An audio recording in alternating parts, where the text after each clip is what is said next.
Ia pernah membawa harapan bangsa Indonesia melambung tinggi. Ia adalah arsitek revolusi sepak bola merah putih. Tapi semua itu berakhir. Kini, Shin Tae-yang kembali. Bukan di Jakarta, tapi di tanah kelahirannya Korea Selatan. Ulsan Hyundai FC resmi menunjuknya sebagai pelatih kepala. Sebuah babak baru dimulai di tengah masa sulit klub raksasa Korea. Apa yang membuat Shin Tae-yang kembali ke lapangan? Mengapa Ulsan menjatuhkan pilihan pada ex-pelatih Indonesia? Dan, apakah ini awal kebangkitan? Atau justru babak akhir karir sang pelatih kontroversial? Ini bukan sekadar kabar olahraga. Ini soal reputasi, ambisi, dan harga diri. Inilah fakta lengkapnya. Cek Fakta ID, menelusuri lebih dalam. Shin Tae yang resmi ditunjuk jadi pelatih Ulsan Hyundai FC. Mantan pelatih Timnas Indonesia, Shin Tae yang kembali melatih. Kali ini, ia ditunjuk untuk melatih oleh klub divisi teratas Liga Korsel, Ulsan Hyundai FC. Hal ini diumumkan resmi oleh klub pada Selasa 5/8.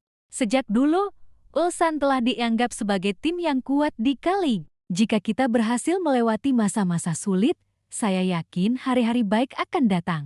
Saya akan mengerahkan seluruh kemampuan saya untuk membangun kembali reputasi saya, ucap Shin di unggahan Instagram official klub. Ini adalah langkah terbaru Shin Tae yang kembali ke dunia kepelatihan. Ia belum melatih lagi sejak dipecat PSSI sebagai pelatih Timnas Indonesia pada awal ke-2025. Sebelumnya pada April lalu, Shin Tae yang direkrut Seongnam FC sebagai part-time general manager. Seongnam adalah klub yang dulu pernah dibelah Shin selama masih bermain. Juga di bulan yang sama, Shin Tae yang bersama Park Hang-seo lebih dulu resmi diangkat menjadi wakil presiden Federasi Sepak Bola Korsel KFA. Pengalaman keduanya diharapkan mampu membawa dampak positif untuk sepak bola Korsel. Shin Tae yang resmi jadi pelatih Ulsan Hyundai FC. Misi kebangkitan sang arsitek Korea Selatan mantan pelatih Timnas Indonesia, Shin Tae yang resmi kembali ke dunia kepelatihan profesional. Setelah beberapa bulan rehat usai berpisah dari skuad Garuda, pelatih berusia 54 tahun itu kini ditunjuk menjadi pelatih kepala Ulsan Hyundai FC, klub elit Liga Korea Selatan ke Lig 1. Pengumuman resmi dirilis Ulsan pada Selasa 5/8, menandai era baru di tubuh klub yang tengah mencari jalan keluar dari inkonsistensi musim ini. Sejak dulu, Ulsan telah dianggap sebagai tim yang kuat di K-League. Jika kita berhasil melewati masa-masa sulit, saya yakin hari-hari baik akan datang. Saya akan mengerahkan seluruh kemampuan saya untuk membangun kembali reputasi saya, ujar Shin Tae yang lewat unggahan Instagram resmi klub. Awal baru setelah kontroversi. Penunjukan Shin ini menjadi comeback strategis pasca pemecatannya dari Timnas Indonesia pada awal ke-2025. Selama lebih dari 4 tahun memimpin skuad Merah Putih, Shin mengalami pasang surut dari mengantarkan Indonesia ke final Piala AFF, mencetak sejarah di Piala Asia 2023, hingga membawa timnas U23 melaju ke Piala Asia U23. Namun, tekanan publik dan federasi, serta hasil yang kurang konsisten di akhir masa jabatannya, membuat PSSI memutuskan untuk tidak memperpanjang kontraknya. Sejak itu, Shin mengambil langkah berbeda. Pada April tahun 2025, ia menjabat sebagai part-time general manager Seongnam FC, klub yang memiliki kedekatan emosional dengannya karena merupakan tim tempat ia mengawali karier profesional sebagai pemain. Di bulan yang sama, ia juga diumumkan menjadi wakil presiden KFA Korea Football Association bersama kompatriotnya, Park Hang-seo. Namun, posisi administratif tampaknya tidak cukup untuk menahan hasrat Shin kembali ke sisi lapangan. Tawaran dari Ulsan Hyundai membuka jalan bagi mantan pelatih Korea Selatan di Piala Dunia 2018 itu untuk kembali ke habitat aslinya, kursi pelatih utama. Ulsan dalam krisis, Shin jadi harapan. Penunjukan Shin terjadi di tengah periode sulit yang sedang dialami Ulsan Hyundai FC. Setelah meraih gelar K-League 1 2 musim berturut-turut 2022 dan 2023, performa mereka di musim 2025 menurun drastis. Inkonsistensi taktik, badai cedera, dan hilangnya sentuhan tajam beberapa pemain kunci membuat klub raksasa itu terdampar di papan tengah. Shin diharapkan menjadi figur transformasional. Pengalamannya menangani tim nasional dan kemampuannya mengelola pemain muda hingga senior secara bersamaan menjadi nilai lebih. Apalagi ia dikenal sebagai pelatih yang sangat disiplin dengan pendekatan taktis modern yang menggabungkan kekuatan fisik, organisasi pertahanan rapi, dan pressing tinggi. Wilson juga melihat ini sebagai investasi jangka panjang. Selain membenahi performa musim ini, mereka berharap Shin bisa membawa stabilitas dan identitas baru yang lebih kuat untuk musim-musim mendatang, termasuk kampanye mereka di Liga Champions Asia jika berhasil lolos. Reputasi dan tekanan yang menanti. Meski datang dengan nama besar dan segudang pengalaman, Shin Tae yang menghadapi tantangan besar. Pertama, publik Korea Selatan punya ekspektasi tinggi terhadap sosok yang pernah membawa Korea U20 ke final Piala Dunia U20 dan juga menangani skuad senior di ajang global. Kedua, ia harus membuktikan bahwa dirinya masih relevan dan adaptif di tengah perubahan dinamika taktik sepak bola modern. Kembalinya Shin juga menjadi semacam ujian pembuktian pribadi setelah masa akhir yang pahit bersama timnas Indonesia. Dalam banyak wawancara, ia sempat mengungkapkan kekecewaan terhadap keputusan PSSI dan menyiratkan masih memiliki ambisi besar dalam dunia kepelatihan. Kini, bersama Ulsan Hyundai FC, semua mata akan kembali tertuju padanya. Mampukah Shin membangkitkan klub raksasa yang sedang tertidur? Atau justru ini akan menjadi babak akhir dari kisah panjangnya di dunia kepelatihan? Yang pasti, publik sepak bola Asia terutama Indonesia dan Korea akan terus mengamati setiap langkah Shin Tae-yang, sang arsitek yang kini kembali ke rumahnya sendiri, dengan ambisi untuk membuktikan bahwa dirinya belum habis. Nama Shin Tae-yang bukanlah sosok asing di jagat sepak bola Asia. Sebagai mantan pemain timnas Korea Selatan yang tampil dalam ajang internasional dan pelatih yang membawa negaranya ke Piala Dunia 2018, karier Shin sudah malang melintang di berbagai level kompetisi. Namun, popularitas Shin melesat tajam di kawasan Asia Tenggara sejak ditunjuk menjadi pelatih kepala timnas Indonesia pada akhir ke-2019.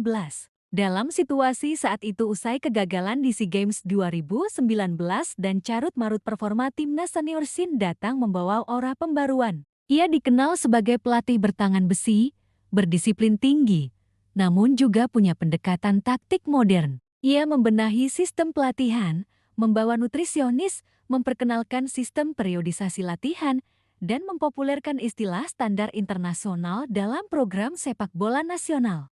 Dalam waktu singkat, ia berhasil membentuk skuad muda berbakat dari Pratama Arhan, Marcelino Ferdinand, Asnawi Mangkualam, hingga Everjaner dan Rafael Struijk. Ia juga sukses mengangkat prestasi timnas U23 dan senior ke level yang tak pernah dicapai sebelumnya, termasuk lolos ke babak 16 besar Piala Asia 2023 dan Piala Asia U23 ke 2024. Namun, semua tidak berjalan mulus. Meski membawa sederet pencapaian, hubungan Shin Tae-yang dan PSSI berakhir pahit. Awal 2025, PSSI mengumumkan tidak memperpanjang kontraknya. Publik terbelah, ada yang mendukung, ada yang kecewa berat.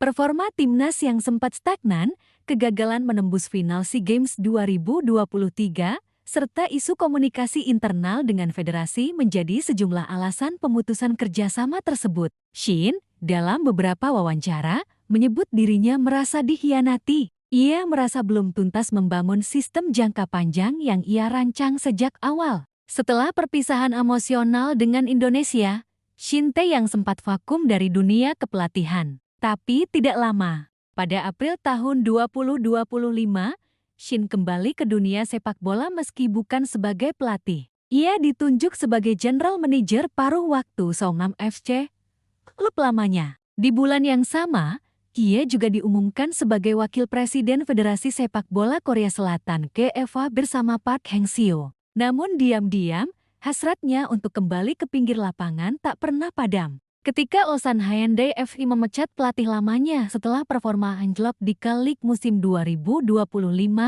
nama Shin muncul sebagai kandidat utama.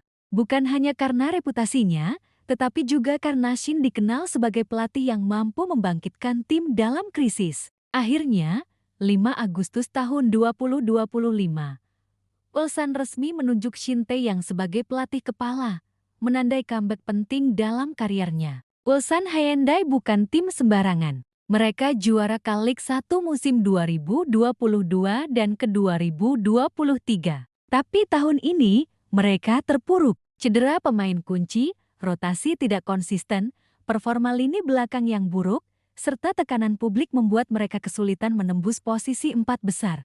Manajemen tahu mereka butuh sosok pembeda, dan Shin Tae yang dianggap memiliki kombinasi ideal. Pengalaman internasional, pendekatan modern, dan mentalitas membangun ulang. Namun, tekanan besar juga menanti. Sebagai pelatih yang sempat mendapat sorotan negatif di akhir masa tugasnya di Indonesia, Shin kini punya beban besar untuk membuktikan bahwa dirinya belum habis. Shin dikenal sebagai pelatih yang fleksibel namun intens. Ia tak ragu mengubah formasi dari 343 ke 4231 tergantung lawan. Namun ada satu yang konsisten, pressing tinggi, kecepatan transisi, dan pertahanan rapat. Hal ini yang akan ia bawa ke Ulsan Hyundai. Para pemain muda di klub ini, seperti Lee Dong-jun dan Om Won-sang, diyakini cocok dengan gaya Shin. Selain itu, Shin juga terkenal punya keberanian besar memainkan pemain muda dan mempromosikan pemain akademi, hal yang sangat dibutuhkan Ulsan dalam fase regenerasi. Penunjukan Shin mendapat sambutan luas. Media Korea Selatan menyoroti ini sebagai misi penyelamatan klub juara yang terluka. Di Indonesia, kabar ini viral, banyak warganet menyatakan rindu dan mengucapkan selamat, bahkan mendoakan Shin sukses agar bisa balas dendam elegan kepada mereka yang meragukannya. Pemain-pemain yang pernah dilatih Shin juga turut memberi ucapan selamat lewat media sosial. Bahkan rumor menyebut, beberapa pemain Indonesia yang merantau ke Korea siap bekerja sama jika mendapat kesempatan trial di Ulsan. Kontrak Shin dengan Ulsan Hyundai FC dikabarkan berdurasi 1,5 tahun dengan opsi perpanjangan jika memenuhi target, lolos ke Liga Champions Asia dan menembus 3 besar K-League musim ke-2026. Tantangannya berat, tapi jika ada pelatih Korea yang pernah menghadapi tekanan dari publik asing, dicemooh, lalu bangkit membalikan opini, Shin adalah orangnya. Banyak pihak melihat ini sebagai fase akhir karir Shin Tae-yang. Tapi bagi sebagian lainnya, ini adalah awal dari babak yang lebih besar. Mampukah ia membuktikan diri di tanah kelahiran sendiri? Apakah ia akan membawa Ulsan kembali ke jalur juara? Dan, apakah suatu saat ia akan kembali ke Indonesia? Semua masih teka-teki. Tapi satu hal pasti, Shin Tae yang belum habis. Dan dunia sepak bola masih mencatat namanya. Saya akan mengerahkan seluruh kemampuan saya untuk membangun kembali reputasi saya. Shin Tae-yang.